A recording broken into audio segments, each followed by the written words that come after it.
Oke, Fauzan. Hadir. Alfat. Hadir. Rizky. Hadir. Atta. Sakit nih. Oke, sakit ya. Atifa. Hadir. Azza. Hadir. Azam. Hadir. Davina. Hadir. Levi. Nuri. Hadir. Putri. Sherina. Nugi. Hadir. Khalidin. Hadir. Fajri. Hadir nih. Mario. Hadir. Nurhamida. Widya. Yuna. Hadir. Ini duduknya udah sesuai kelompok yang kemarin dibagi kan? Oke. Oke anak-anak, hari ini kita akan belajar tentang kecerdasan apa? Artifiliasi, yaitu KKA. Ya, kita akan belajar coding. Sebelum belajar coding, Umi mau nanya dulu nih. Ada yang tahu nggak coding itu apa? Ada yang pernah dengar? Coding gitu. Coding. Siapa? Angkat tangan. Azam, apa itu coding Azam?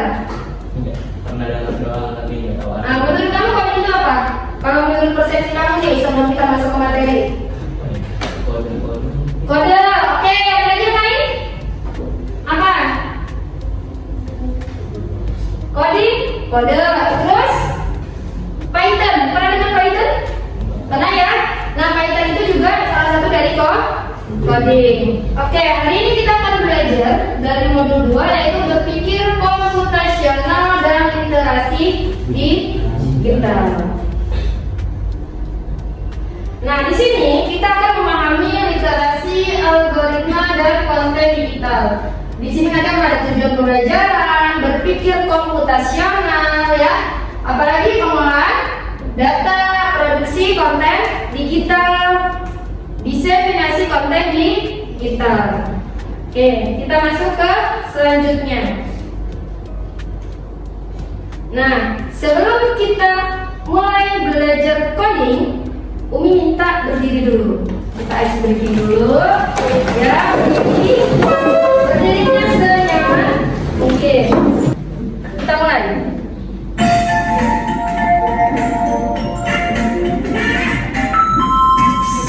Baik, oke.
berpikir komputasional, Oke, lanjut.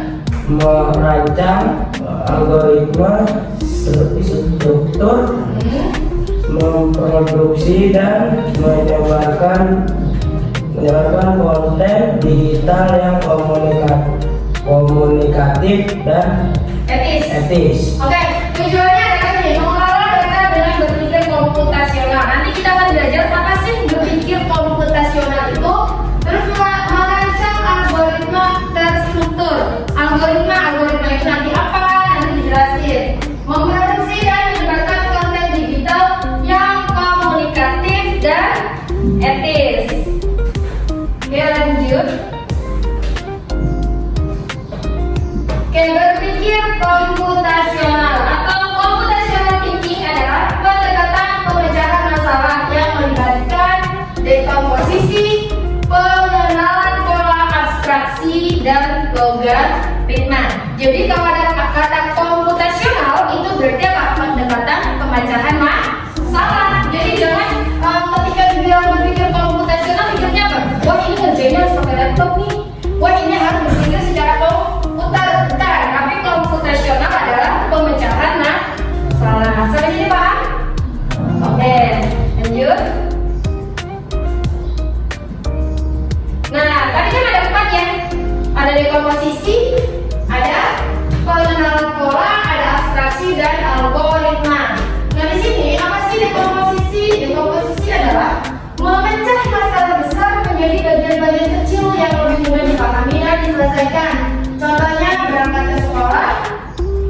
Sebelum berangkat ke sekolah ngapain dulu berarti? Bangun, tidur, terus habis mandi, baru naik ke, lalu tiba di sekolah. Oke, itu namanya dekomposisi. Jadi masalahnya itu adalah berangkat ke sekolah.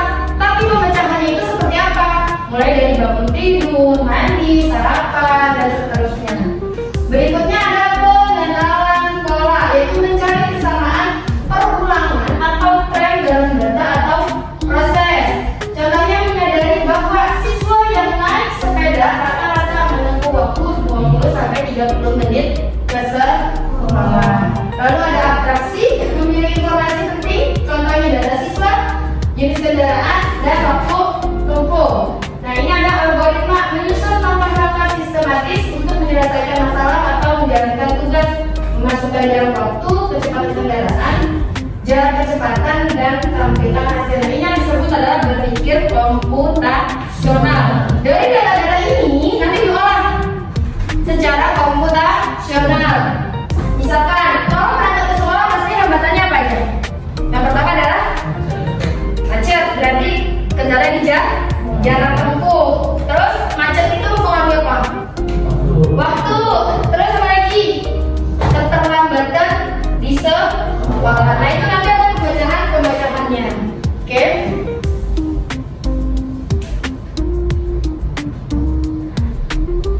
Apa sih hasil yang diharapkan dalam berpikir komputasional? Media boleh tolong baca. Meningkatkan kemampuan berpikir komputasional, memahami dan melakukan Dekomposisi, pengenalan pola, abstraksi, dan algoritma. Oke. Menggunakan pendekatan Logis untuk menyelesaikan masalah sehari-hari. Oke. Menyusun solusi yang efisien dan dapat diulang. Oke. Yang kedua, Davina, silakan.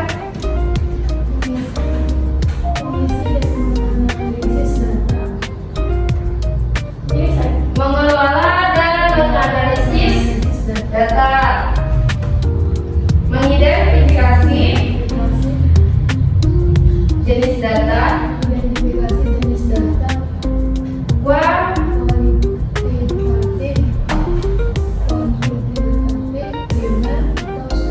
Oke. Lanjut.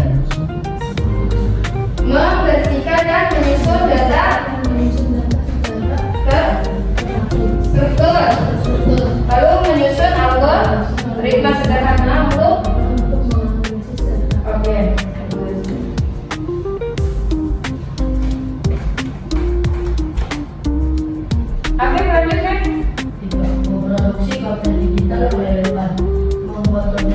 digital, text, audio, video, visual, game, job, komunikatif dan menarik. Menerapkan prinsip desain visual agar pesan tersampaikan dengan baik. Menggunakan alat bantu digital seperti Canva, Audacity, Scratch, dan lainnya. Oke.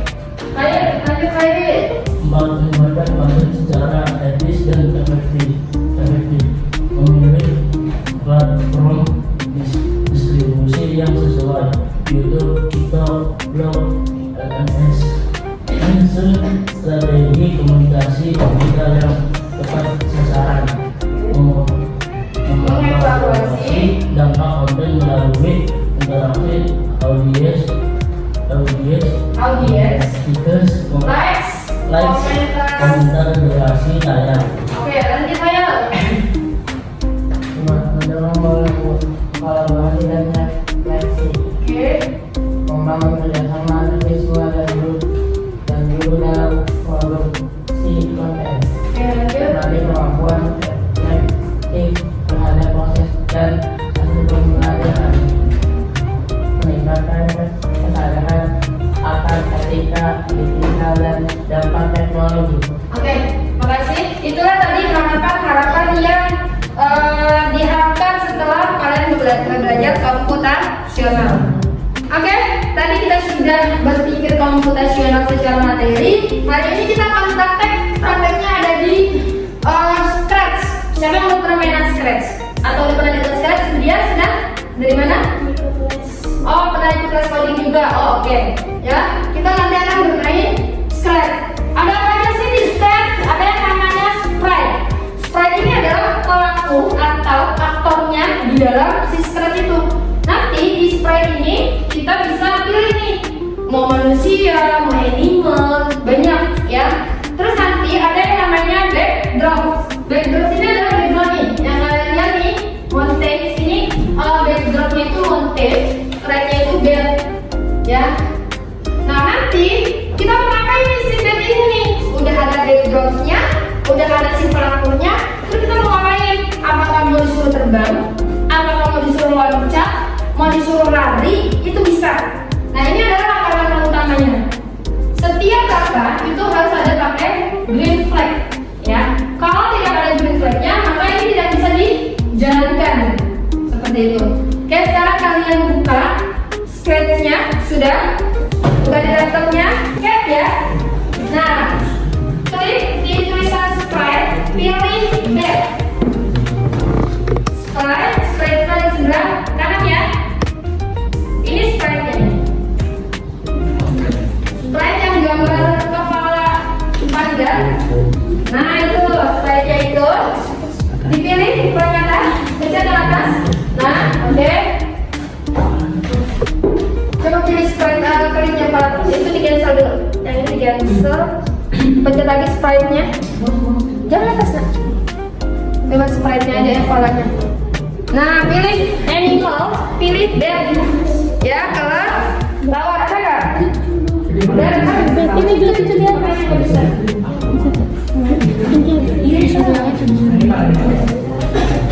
Animal, cantik. Kalau lawan mau bed. Dan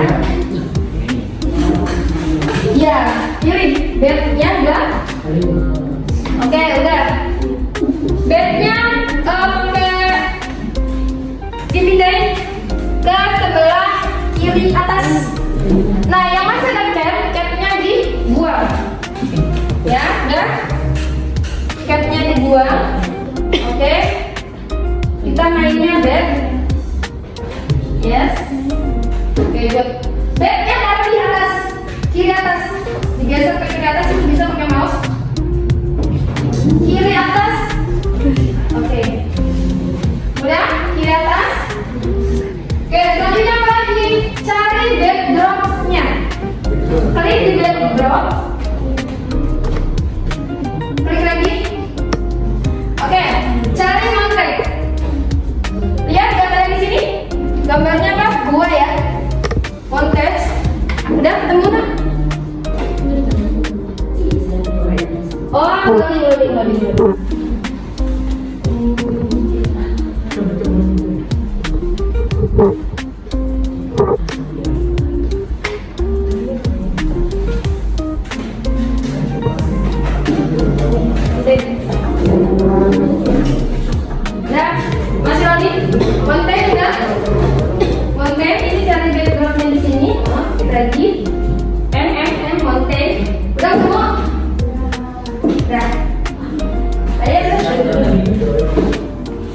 Udah, oke?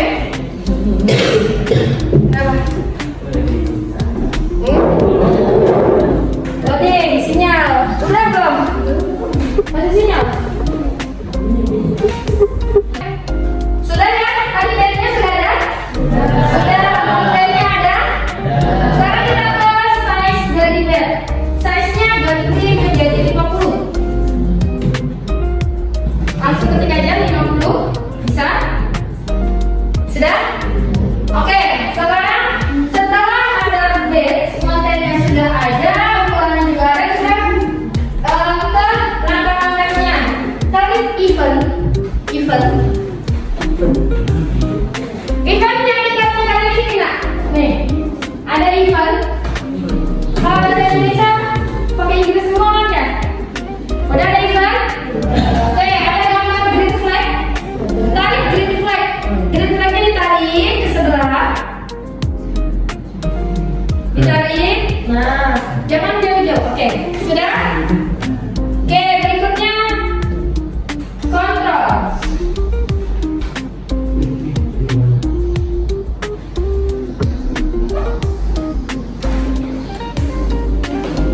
Udah kontrol ada? Oke, forever. Cari tulisan forever. Ya, ya.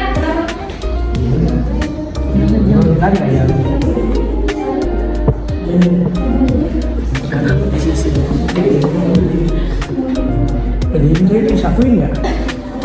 Iya, kayak palsu.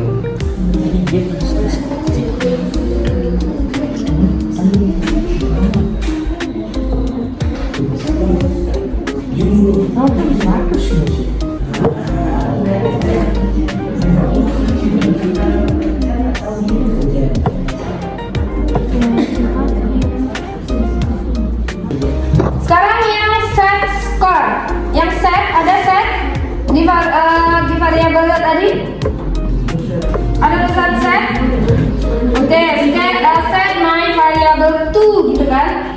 Ah, klik di my variabelnya. Iya, ditarik taruh di green flag. Terus my variabelnya di klik ganti jadi score. Dah? Skornya dari 0. Dah, habis itu balik lagi cari forever. Forever ada di mana tadi? Ada di? Kontrol. Oke, tarik forever, taruh di bawah skor. Oke, selesai? Langsung ke mana yuk? Warnanya? Motion. Sebelum ke motion kita ke operator dulu. Operator yang hijau. Udah, tunggu operator. Cari yang tengahnya itu N. Cari yang ada tengahnya N. Iya. Udah, N. Tarik. Masukin ke forever. Bisa.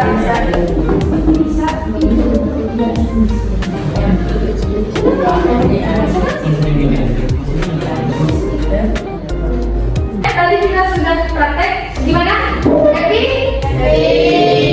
Skornya berapa? Kelompok tadi? 3. Rizky? Nah, berarti nggak kena dong bednya. Azan? 5. Nanti? 4. Oke, tadi kan kita sudah belajar, sudah mengenal langkah-langkah dari segala juga. Sekarang saya minta dua kelompok untuk memberikan presentasinya dari hasil pembelajaran hari ini. Dari kelompok pertama itu saya minta dari kelompoknya Levi. Oke, silakan kelompok Levi. Berdiri boleh?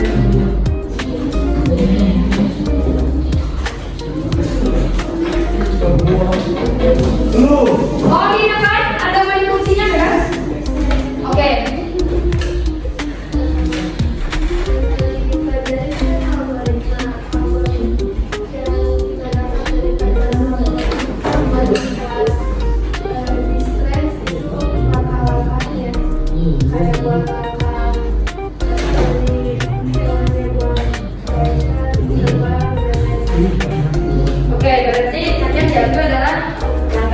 dari algoritmanya ya. Ini aja bagaimana? Silakan presentasikan apa yang didapat hari ini. Boleh? Silakan.